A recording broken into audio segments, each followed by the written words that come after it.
This week on Barbell Shrugged, we interview Miss United States 2012, Whitney Miller. On a journey to get my jiu-jitsu black belt.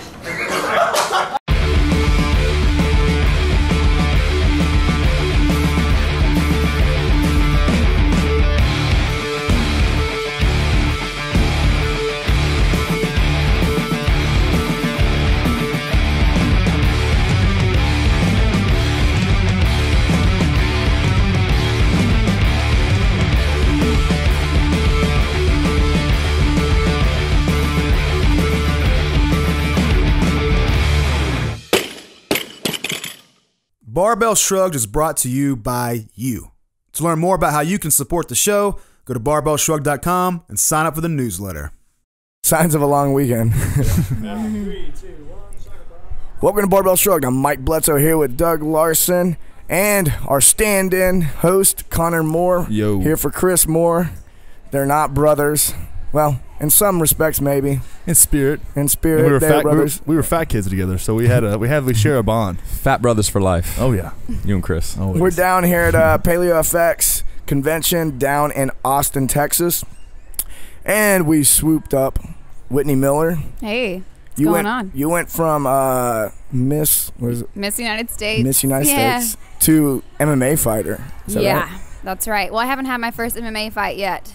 I have. But you're training. I am obviously. training. I've had jiu-jitsu fights, but the main event's going to be in less than a year. Ooh. You choking anybody unconscious yet? Not unconscious, no. No? But I do love choking people. That's my favorite. Your It's one of my favorite? favorite. I do. Weird. I do. kind of like being choked now. Yeah, it's my move. So what made you decide to go from Miss USA to try to train for MMA? Just because it was totally off the wall and nobody understood it. They didn't know what the hell I was thinking, and so I wanted to challenge myself physically and mentally and emotionally. And I came up with the hardest thing I could possibly do. Yeah. And my boyfriend Aubrey has, On It Labs, and we bring in fighters from there. And I saw that they were doing kickboxing, so I would hop in with them, and then realize there's jiu-jitsu. And I wanted to get my ground game going first, just in case I get taken down. If any ladies are listening to this right now and you haven't tried jiu-jitsu, in my experience, any woman, or man really for that matter, but any woman that tries jiu-jitsu fucking loves it. Oh, loves yeah. it. Well, yeah. Sometimes. I'm the type of person that I hate it a lot of the time. Oh, yeah? But I go back every single day, so I guess I actually love it. And the thing is, a lot of women tend to drop out because you walk into a gym and you're surrounded by a bunch of random dudes. sweaty guys, and you're like, hi, I'm Well, gonna come roll around with y'all. In The very other thing, compromised positions sometimes. As Yeah. a guy, like, and a new girl comes in, it's kind of like I usually try to avoid women, to be honest. Like, I don't really roll much anymore. But back in the day, when I did jiu-jitsu, a girl would come in, I'd be like, staying away from that.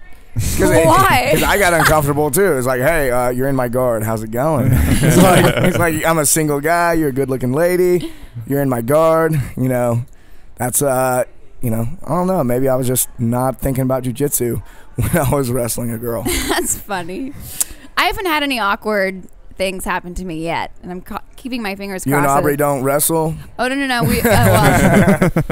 Which way are you talking about?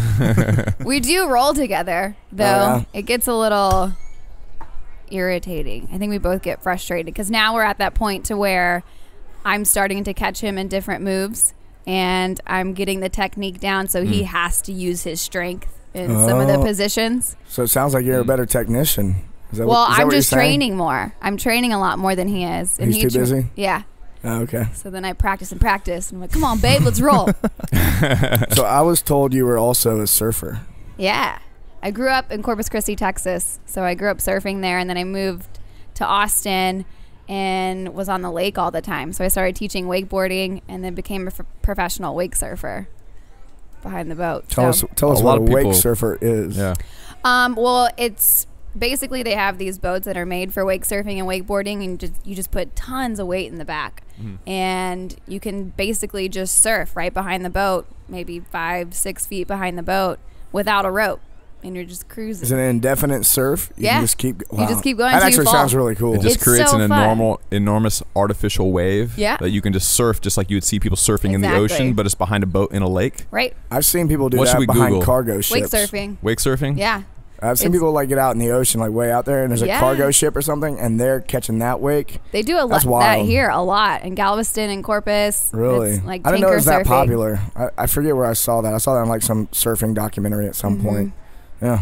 So the Texas waves are pretty huge, right?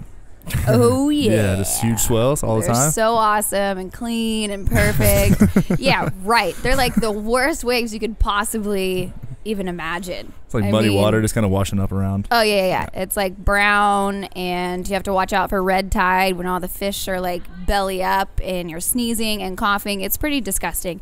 But they do You're say not making this appealing. I know, Sounds I great. know, but it's really not.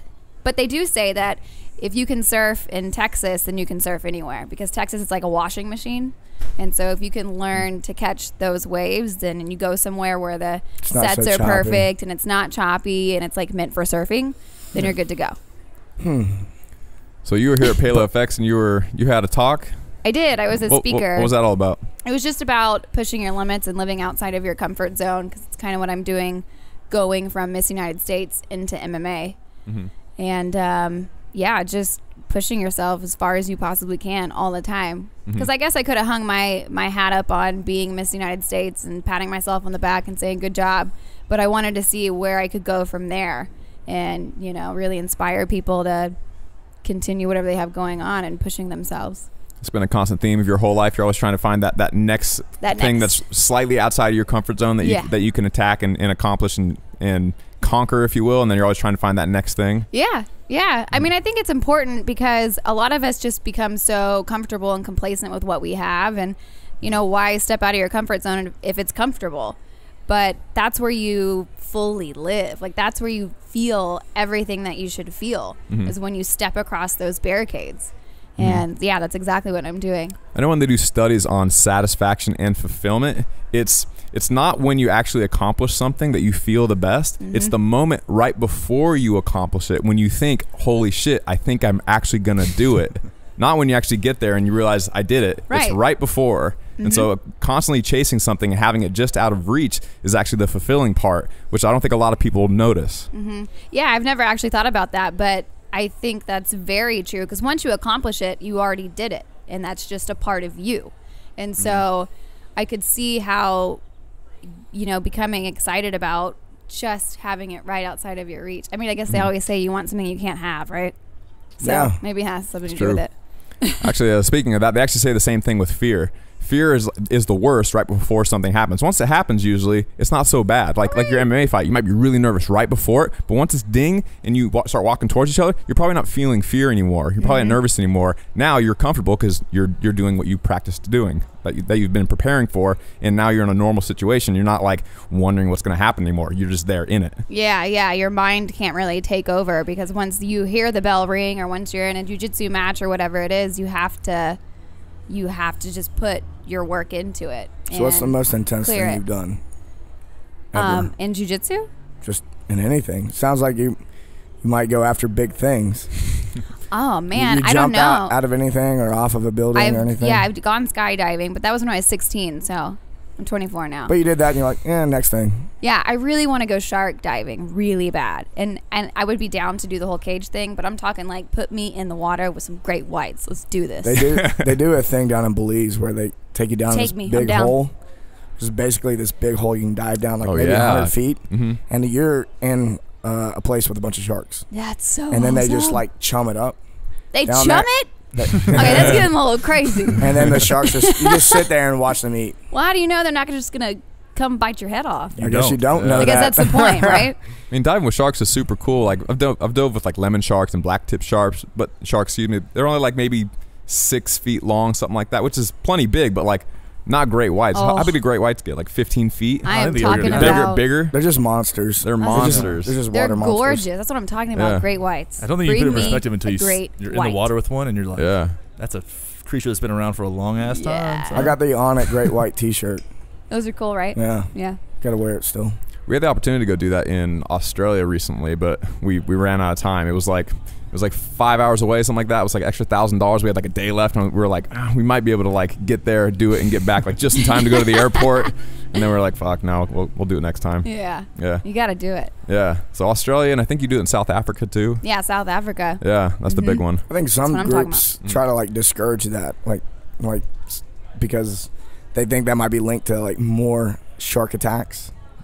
I could see that. You're You're training them to training like the shark to come eat around people. Yeah. And now surfers get attacked, and then they get mad about that. Yeah. So I've heard that being a problem. So if I was a surfer, which you are, right? And you're a surfer that likes to dive around sharks. So does that mean you're like totally comfortable when you're out surfing? You're not worried about shark attacks? Well, I think it's in not Texas, it's not a very there's not a lot common of sharks in Texas lakes, right?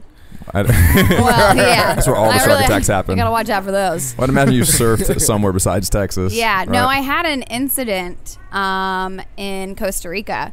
I went and traveled in Costa Rica for a month, and they have in Tamarindo, and they have a river mouth that comes out right on the beach, and lots of bull sharks hang out there. Oh yeah. Yeah. Well, those will get you. Oh yeah. Aren't they very aggressive, bull sharks? Yeah. And so we went out surfing, and the water made that was.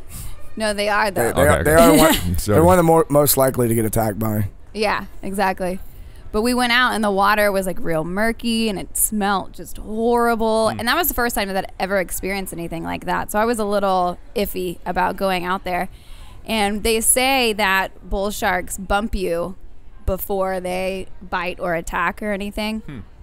And so I'm paddling out there. We're pretty close to the river mouth, and it just doesn't feel right. Like you can just feel the energy. Like there's definitely sharks around there.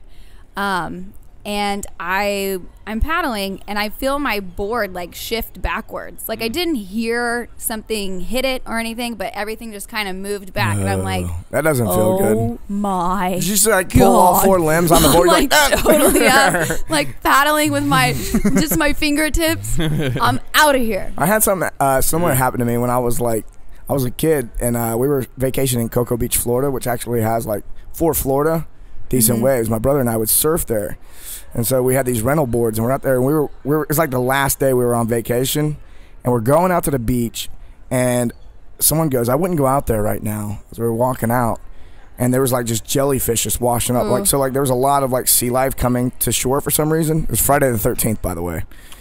And we were watching Jaws the night before. We were watching Jaws the night before. It was Friday the 13th. I looked down the beach. Supposedly there had been a shark attack that day. And there was like a fire truck down there. They were like, I wouldn't go out there because of the jellyfish and the shark. I'm like, fuck, it's the last day of vacation. And, I wasn't going to let my brother go out there without me because then that would make me a pussy. So, not because I care for him. But I went out there and my board got bumped. Oh. I didn't know that, though. I think it's funny you bring that up because that brought back that memory. I'm out there, and my board I was out there, and it goes, boom. I pulled all limbs on the board. I looked at my brother, did the wave thing. We got to go. And then the next wave that came, I was just like on my knees. Yeah. Rode that one in, and I called it a day right there. Oh, yeah, that's what I did. I'm out. I'm done. I'm going to go drink a beer on the beach and just call it a day. I don't need to hang out with those guys. So what's your favorite choke? Favorite choke? Yeah. The arm triangle choke. Yeah? Mm-hmm. Why is that? I don't know. I'm just really good at it. You just land it a lot? And the rear naked. I got the rear naked quite often. And then now, for some reason, I just keep seeing people's hands so I can just pop it over and then. Will you arm triangle mic real quick so everyone can see what this is? It should be easy to do. Arm triangle mic real quick. Take your headphones off. All right. This is an arm triangle for all of you non-MMA fans. Down. I have to let her put her hands on me? You can do it standing. It's real easy. It's pretty gross, dude. Yeah. Are we going this So, way? like, if your arm's here, I'll pop Walk it them through it, Doug. and I go around here. So she's basically doing a rear naked choke with an arm in. So you see, she has her elbow around Mike's neck and with one arm up, and it's with this extra arm in there, it makes it tight enough where she can cut off all of his air supply, blood supply. Choke him? I mean, do you want to feel it? definitely should choke him out on camera. Yeah, CTP agrees. He agrees. Let's do it. All right. I've been choked unconscious. Well, I don't want to choke you on TV. Don't choke me unconscious. Here, CTP. Try to give CTP the play-by-play. A little arm sneaks underneath that Think neck. she can do it? Here we go. Squeeze. Gotta get Mike's face. Oh, he's turning purple. He's turning purple. He tapped out. Woo. Yeah. there. It's like it did. My hand started going. Oh my God. So Whitney, I did So hear, she's legit. She's We've legit. confirmed it. She applied a very tight choke there. Yeah. And I've been choked unconscious with a gi before. Oh, the gi chokes are brutal. Yeah, and there's a video of it. If you YouTube Matraca Blue Belt, it was a ceremony for belt promotion, and I felt like my head was gonna pop off. And then I woke up. Yeah. I was like, shit. I was running in my sleep. I was knocked out, and I was doing this. Like a dog or something that's Yeah, it's more like a dreaming? cockroach. I was on my back. Like You were spasming. Your leg was kicking like this. the owner of the gym was like, "Oh fuck." Yeah. What did we just do? Yeah. Mm-hmm. Yeah. So what's your prediction for your first fight?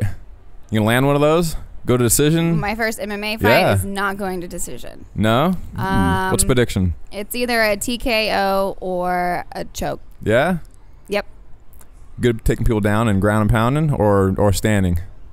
I would prefer to take her down, depending on like what her game is. But I've seen a lot of the amateur girls that I've seen fight. They have no standing game, and I'm gonna go to like a fight camp. I am preparing myself for this. I'm not gonna play games and go in there and pretend like I know what I'm doing. I'm going in there prepared to kick some ass. Well, you're surrounded by a bunch of people who know what they're doing. I mean, yeah, it helps. you know out. the best. You have the best connections. I would be terrified to fight you for that reason. I mean, Yeah, the resources you have passing through, like if from a CrossFitter perspective, that's like great games athletes every week just kind of coming to hang out and teaching you what the best way to do things is, and you just got Yeah, the best it was fighters fun. just kind of hanging out at your gym and just rolling around. Yeah, we just had a TJ Dillashaw who's actually fighting for the title fight in Vegas next month, and he taught me some pretty good wrestling takedowns. So that was awesome. It's not even fair. we need to the pull other some girls. mats out and just see all of this. There you go. So You can demo on me all day. I don't care. All right.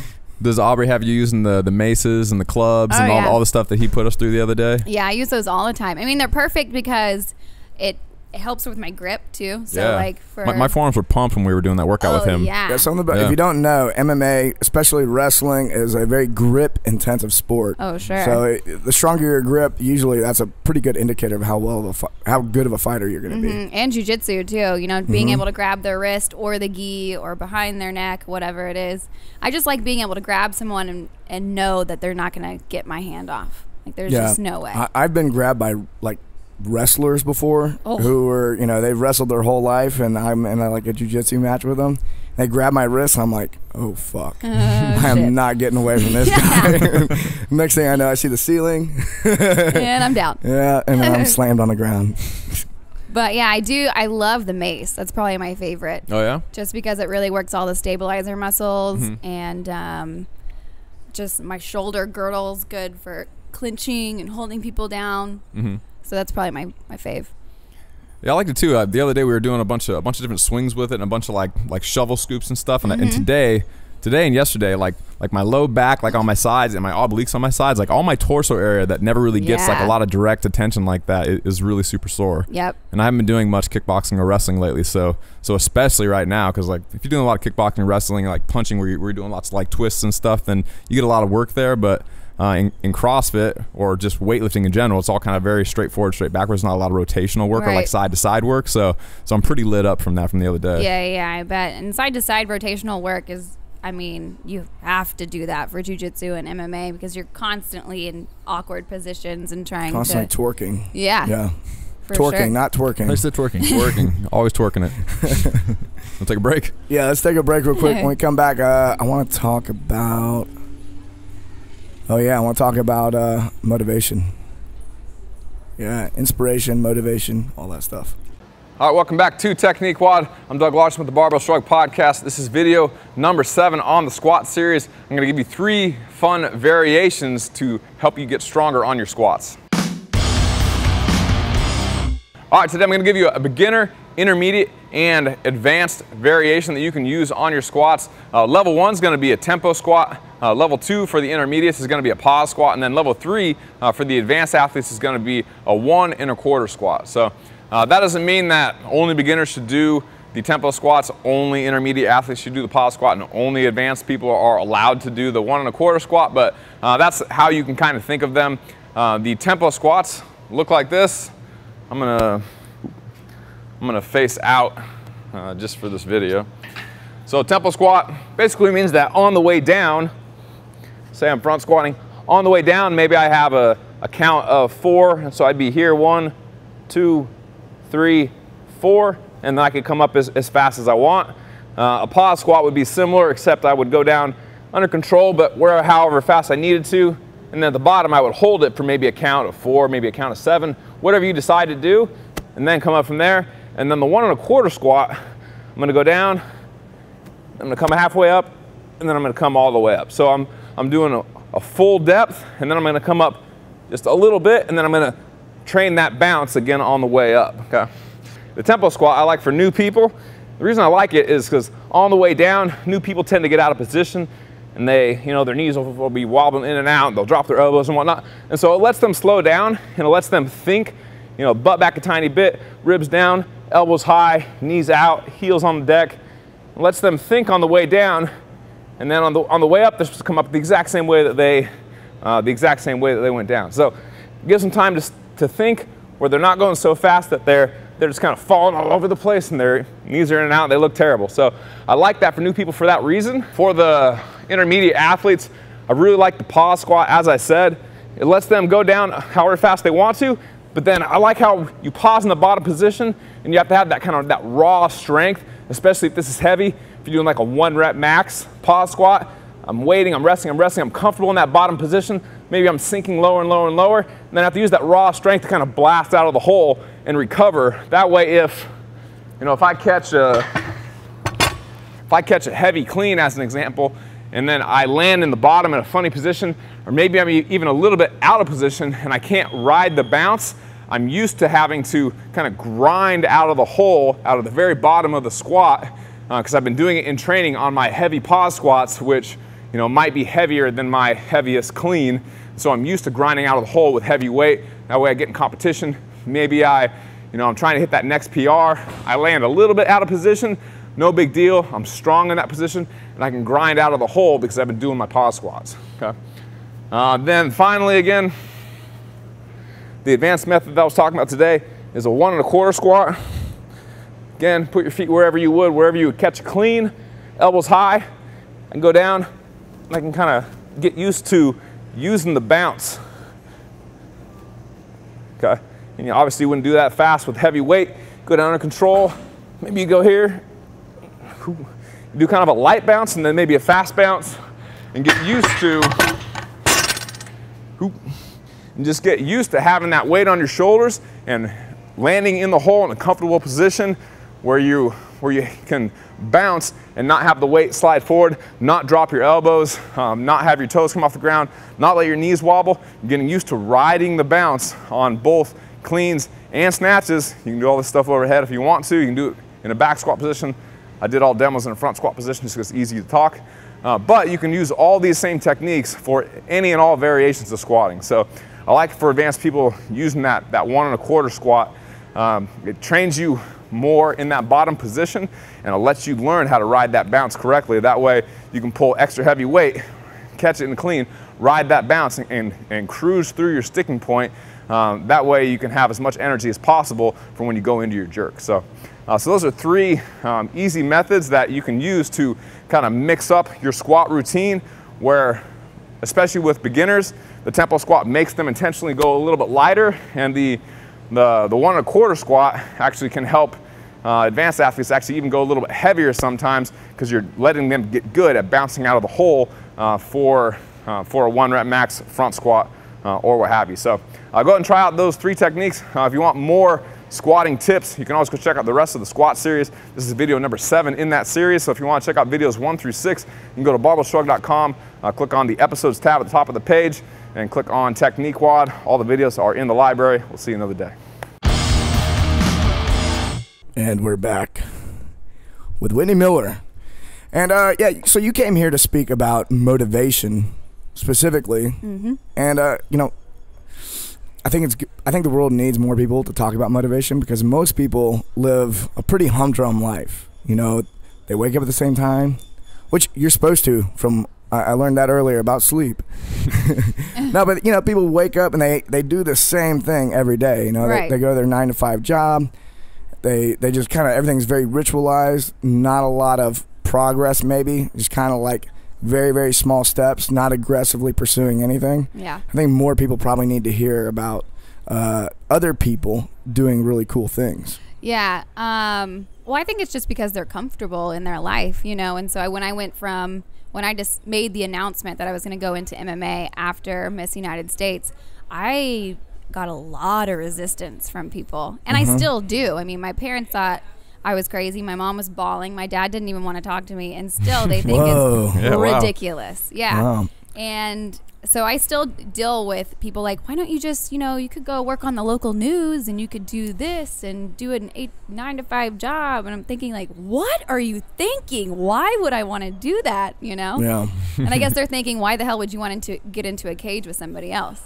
But it is about just pushing yourself and finding out what you're truly made of. Because when you, like I said earlier, when you do bust out of the little box that society says you have to be in, you're going to deal with resistance. But at the same time, you're going to feel so alive that it doesn't matter. Yeah. I think when that's where all the cool stories come from.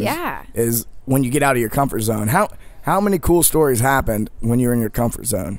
You don't go to a party and talk about that time you were in your comfort zone. You talk about that time you took a risk and it paid off or you got messed up. Yeah. Yeah. Exactly. And the stories about like failure end up being just as entertaining. Yeah. Well, I mean, in jiu-jitsu they say there's only winning and learning. There's no. So even if you don't have your... My coach never told me that. What a dick. Maybe they just tell me that because I'm like, damn it. I hate this. I hate losing. They made that up for you. I know. Right? Like, you're not failing, Whitney. You're not failing. But they do say, like, if your hand doesn't get raised, and it's not that big of a deal, because if you've rolled before, been in a tournament before, you know that you learn what you did wrong or what they did right or how you can improve, or, you know, you can look back at the match and become a better fighter. Yeah, competition's going to point out the holes in your game way better than any training scenario. Oh, yeah.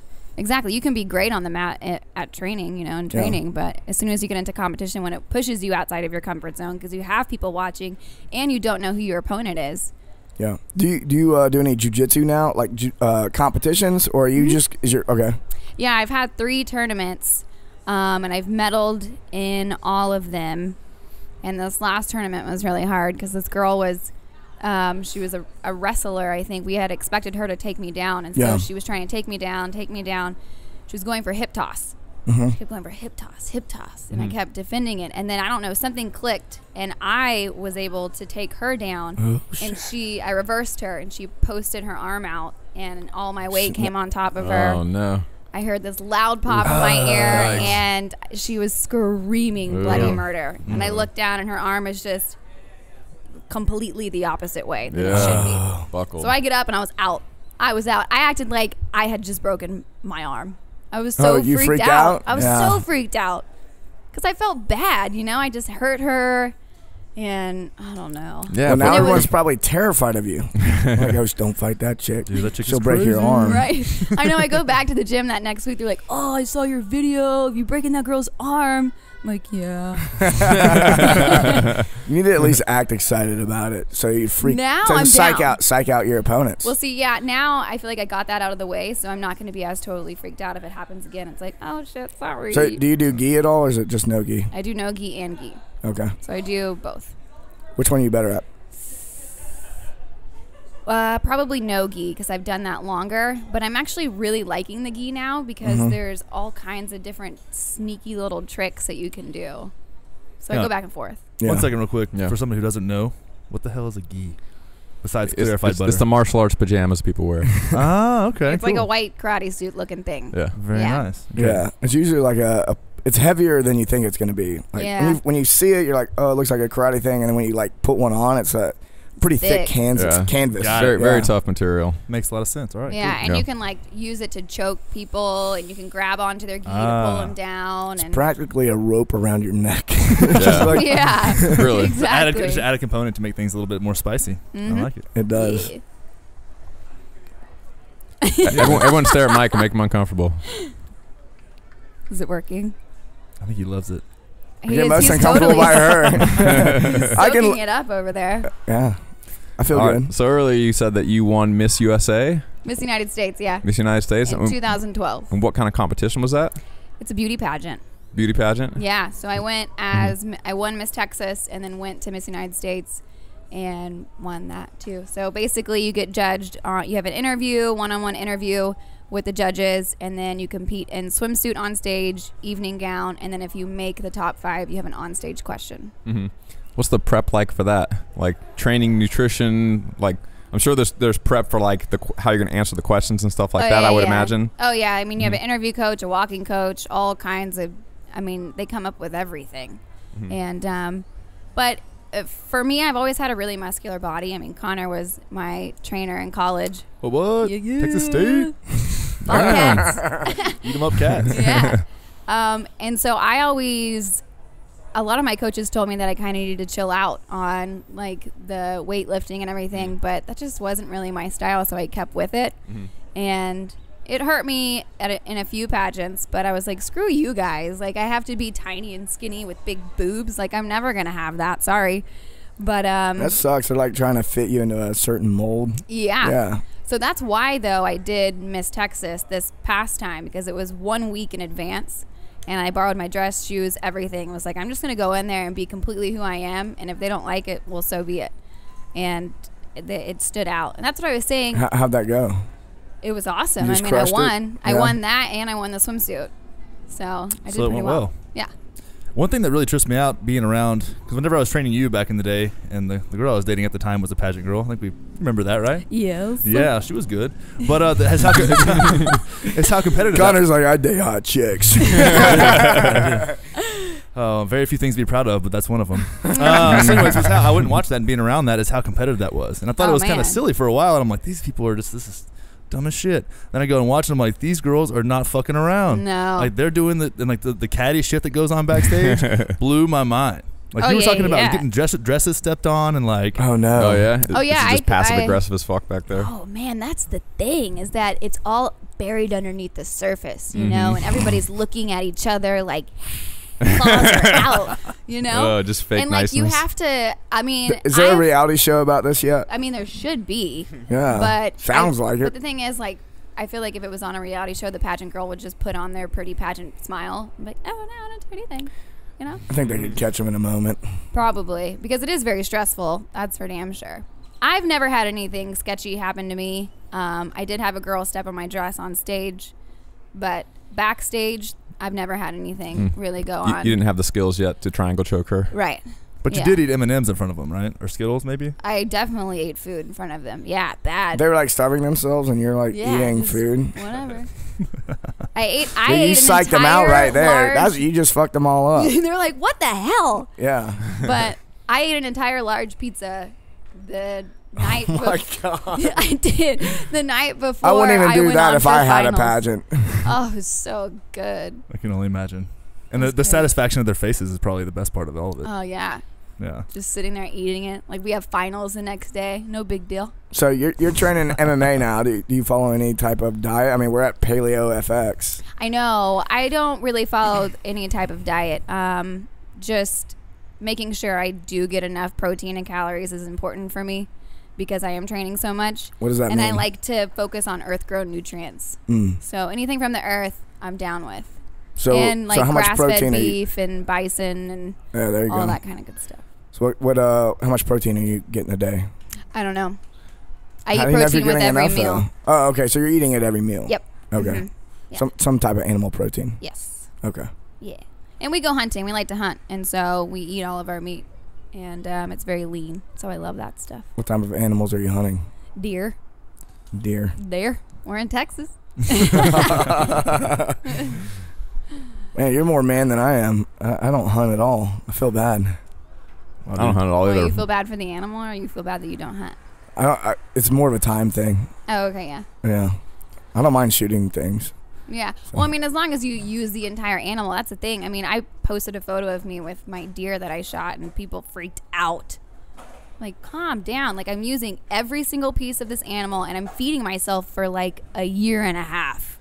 and you're just going to go down to the supermarket and have no idea where your meat came from. So don't come to me saying I'm cruel to animals. Yeah, those people freak out about hunting, and it's like, dude, you're eating a cow that came from the store that lived in a food lot, and this deer was just chilling, having a good time. This lived their whole life, just like out in the woods, kicking it. And then I shot it, which was cool, I guess, but whatever. Now I'm going to eat this thing for a year. But it dies instantly. Yeah. You know what I mean? Instead of going through this torturous life. Yeah. Boom. Over. Food. Tickets. Hi, Christmas. So you were her coach during Miss USA stuff?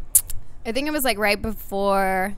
It was probably like, no, it was before Miss Texas sometime. It was right when I got in college. We started whenever you were doing the Texas Ski Ranch bikini show. Oh, that's right. Yeah. That was early on. Yeah. I won that too. Yeah, you killed it. Everybody thought it was awesome. That was a good time. We had a Connor's taking all the credit. No, it was dude, I didn't know what the hell I was doing. I wouldn't say coach. I wasn't a coach then. I was a personal trainer.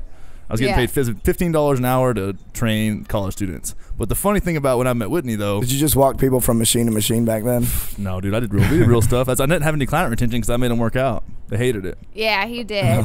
I remember the rowing machine. Yeah, that's when I discovered the rower. Yeah. It's great. It's good stuff. But the thing about it was most of our clients at the time were students, right? So I could find anyone on Facebook. So I get on Facebook the day I was supposed to meet you, and I look up Whitney Miller, Texas State, and your profile didn't pop up, but this, like, for whatever reason, I'd had just a string of, like, really unathletic, like, nerds, essentially. And I was having, that's what I was getting, right? And it was such a low cost that anyone would try it out, so we had zero retention. And I looked this girl up, and I'm like, man, this is going to be a miserable experience. This girl was like, I don't know. I mean, I don't want to judge anyone, but it didn't seem like she was into it, right? So I'm sitting here, and this girl taps me on the shoulder, and I turn around expecting to see, like, just this chick that just, like, was way overweight and didn't want to train, and it was Whitney. And I was like, hey, what's up? Hi. Are you Connor? And I was like, yes, I am. Yes, she goes, I'm Whitney. And I was like, thank God. I've never been so happy to be Connor. That's awesome. I'm glad I came to work today. I don't think you've told me that story before. But people do say either. they have issues finding me on Facebook. Yeah. I don't know. But it was a good surprise. Yeah. We had a good time, though. It was fun. Hell yeah. And then Texas State was nothing but a bunch of fun. Yeah. Bobcats are crazy animals. So as a person who's always trying to push yourself to the next level, you got to have a bucket list. Like things you're looking to do in the future that you're super excited about. You just haven't gotten to them yet. Like what are some things that you're looking to do over like the next 5 years that you're super excited about? Well, definitely just adventurous stuff, you know, like we were talking about shark diving. I have to do that eventually. I would like to climb some sort of crazy mountain. Would be Mount Whitney. I know that's not that crazy, but I do have to go do that just to do it. And my MMA fight, which is what I'm focusing on now. And then whatever comes after that, you know, I'm interested to see where I take myself after that. You know, and I don't really know exactly. I have to wait until I get there or when I get close and figure it out. Find that one thing that's just out of my reach. You think you're gonna do an MMA fight and then just be like, okay, I did it. Now I'm just gonna go on to something else, or you're gonna like try and stick with it and like make a mini career out of fighting MMA? I don't know if I'm gonna make it a full career because it is something that takes over your life completely. I mean, you live and breathe fighting. But it's definitely something that I want to knock off my bucket list. Am I going to compete once or fight once and say I never will do it again? Probably not, because knowing me, I'm like, win or lose, I got to get back in there. You know, they say it's addicting. So I can if you win, you're going to be like, I want to go win again. If you lose, you're like, I don't want to stop on a loss. Right, I got to keep going. So I'm sure I'll have like 2 or 3 fights. Don't listen, mom or dad. Seems like just a curiosity-driven life. Like in 2 years, there's no telling what the hell you're going to be doing. Yeah, but it's going to be great, you know. I really think it's going to be good. Yeah. I'm looking forward to just life in general. Kick ass. Yeah. Did you have any girls during your pageant like totally screw up the questions, like the bloopers you see on YouTube, where they're like, "What's the number one thing in the world right now that you could put all your effort into to fix that would make the world a better place?" And they're just like, they have nothing to say, and they're just like embarrassed in front of thousands of people. Yeah. I think a couple of girls kind of did that when I competed, but we can't really hear what they're saying, but they came back just in tears. Like, I don't know what I was doing. And I've seen some pretty bad ones. But I don't mind talking in front of people, so it's okay for me. I got a little nervous on my question at Miss United States, and I don't think I did very well. I did well enough, obviously, but it's nerve-wracking up there. You don't know what they're going to ask you, and everybody's just staring at you. Yeah. Judging you. Yeah. I feel like I'd be terrible at that. Yeah. I would be. What'd they ask you? Whitney, what'd they ask you on stage? Oh, I got a pretty easy question, actually. They asked me if I become Miss United States, what would be how would I promote the pageant or something like that? I don't know. It was worded. They like to word it. How would you market us better? Right. Exactly. We're out of ideas. Please tell us. Help. I'm gonna go beat We just fired our marketing chicks' guy. arms. That's what I'm gonna do. I'm gonna beat the hell out of other girls for the good of the beauty pageants. Yeah. Yeah. I did make that announcement on my final walk. We have like a final walk here. Last night is Miss United States, and it's a very like emotional, like thank you for this and thank you family and I love you. So people blah, were shocked blah, blah. though when you said that. Oh man, it was like the very end, and I said, you know what's next for me is you don't hear Miss United States entering an MMA fight, and then I like flexed to the crowd, and half of the crowd, some of them were like army guys. Yeah. That's what I'm talking about. The other half looked like I just came and like slapped their grandmother right in front of their face. Like, this bitch is crazy. Or they're thinking this bitch is gonna get her ass kicked. Yeah. Oh yeah. Mm-hmm. Hey, even better. Whatever. You guys watch and we'll see. Maybe I will. Do you know Maybe who I you're won't. fighting already? Mm-hmm. I don't. I don't. After it happens, you have to send us the link to the YouTube video of you kicking someone's ass. Yeah, you guys will just have to come back. Hang out. Yeah, we should should come probably watch just it. come back for the Yeah. fight. Is it gonna be here in town? Yeah, we'll have it here in Austin. I like Shit, Austin, yeah, we'll come so I've watch got no that. problem coming back to this town. And Yeah, it's a pretty good spot, huh? It's all right. Yeah. It's cool, I guess. Don't move here unless you're Mike or Doug. Then you can move here. Yeah, Then they you're have allowed. those shirts. And CTP. Houston is nice. Don't move to Austin or whatever they say. They don't want any more people here. Nah. Not really. Yeah, you said the other day, Connor, they didn't build roads, Yeah, hoping like, people wouldn't show up. I was listening to the mayor of Austin, I think so it was, talking on the radio, saying they took this approach in the 80s that they saw the trend of people moving to Austin and drove, and they're like, well, if we just don't build any more roads or infrastructure, if we don't build it, they won't come, and that didn't work. So now we're like, So now we're fucked. just sitting in a parking lot everywhere we go. It's like this is the fastest growing city in America, and you don't want to build another highway, or you don't want like a subway or a train or something. Let's make it a little easier on people. Hey, it seems to be growing no matter what, huh? Yeah. Something's stop good it. here. All right, let's wrap this up. What do you want to promote?